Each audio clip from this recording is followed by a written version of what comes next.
For all my life, I had been steeped in the world of physics.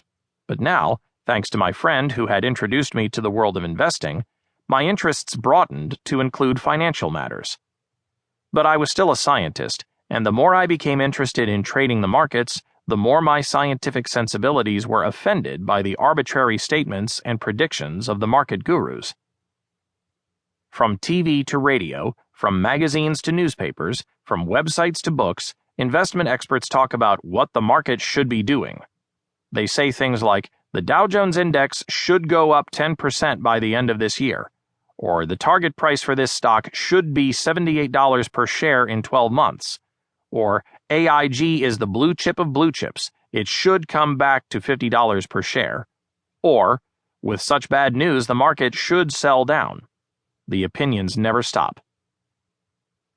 One recent example is the market response to the news that the Royal Bank of Scotland, RBS, had announced the largest annual loss in UK corporate history on February 26, 2009, with a total loss in 2008 amounting to £24.1 billion British pounds.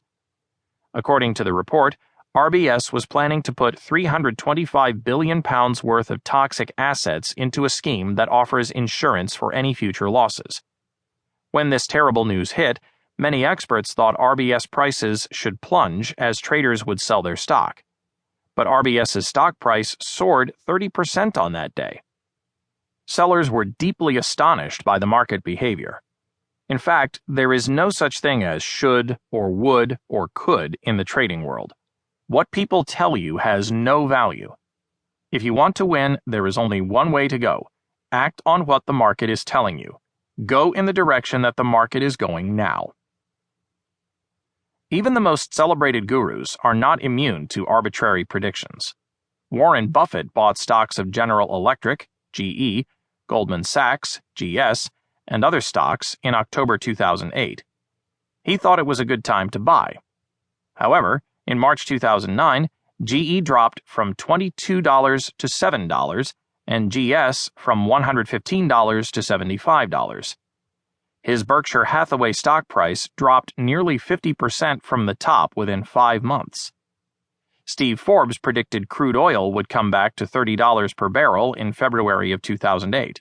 At that time, oil was priced at $70 per barrel. However, in fact, oil reached $146 per barrel in July 2008.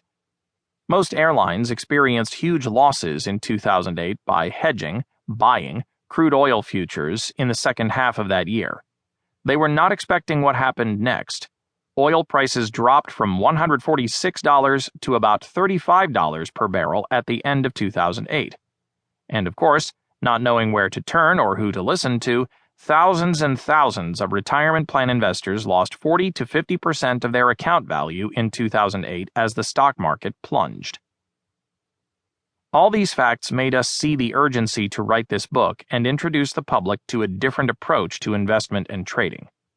You see, at every key turning point of the markets, AbleTrend provided clear market directions, buy or sell signals, and specific support and resistance levels. If more and more people knew the concepts of AbleTrend, or perhaps had access to the AbleTrend software, losses like those mentioned here could be avoided. I believe that public awareness of AbleTrend could be of benefit to many people.